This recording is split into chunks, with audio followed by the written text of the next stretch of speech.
I'm going to be going over how the blood flow through the heart and how it oxygenates the body. So the blue, just to get started, the blue is going to be oxygenated blood, and the green is going to be deoxygenated blood. The different parts that we will be talking about is the right atrium, left atrium, the right ventricle, and the left ventricle. And then the pulmonary artery, which is going to pull the deoxygenated blood to the pulmonary system, the lungs. I always remember artery away, and then vein would be to the heart. The pulmonary valve, that is going to be in the right ventricle, that is going to, keep backflow from the lungs to the right ventricle. It's a one-way valve. There's going to be the tricuspid valve and the bicuspid valve. And so those are both one-way valves. We'll go into it a little bit deeper later on. And then the final one that we'll have is the aortic valve.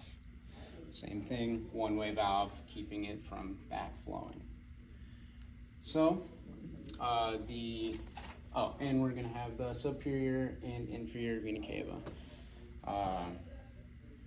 Superior because it's superior, it's closer to the head, and inferior, it is below. Below the heart, comes from the bottom.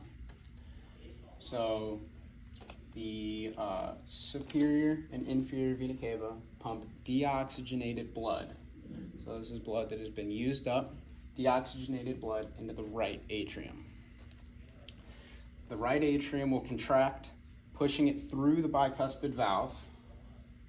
So the right atrium is contracting, pushing this deoxygenated blood through the tricuspid valve and into the right ventricle.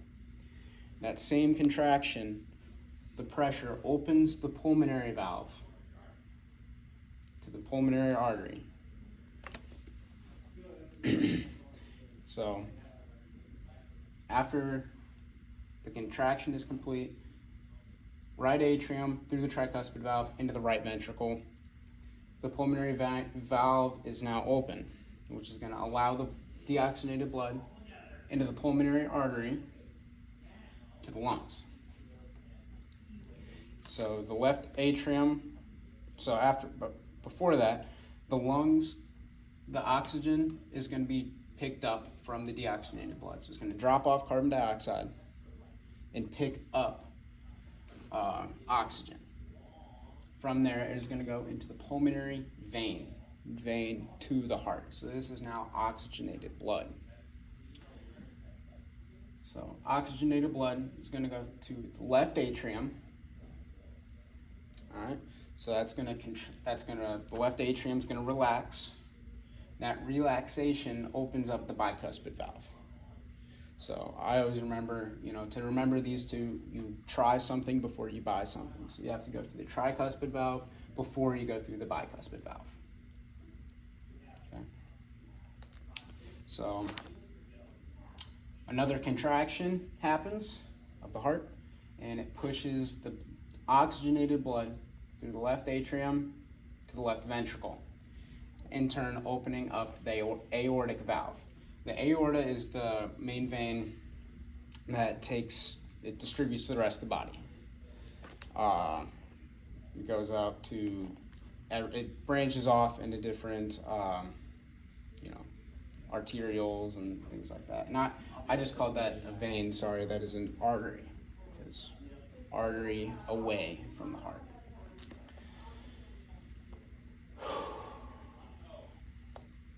Okay. So then from here, the aorta is going to break off into arteries. And as these get smaller and go farther away from the heart, they're going to get smaller.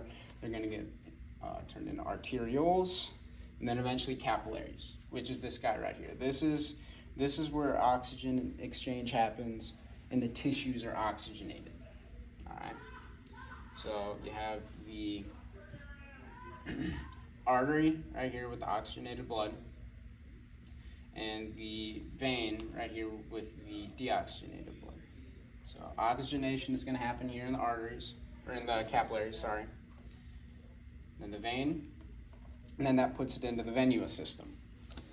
So it's kind of the opposite as the arterial system. This is going to get bigger as it gets closer to the heart.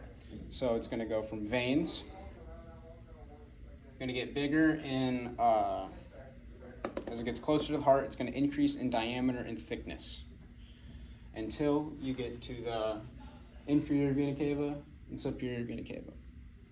Then this process happens all over again. And that is the blood flow of the heart and how it oxygenates the tissues.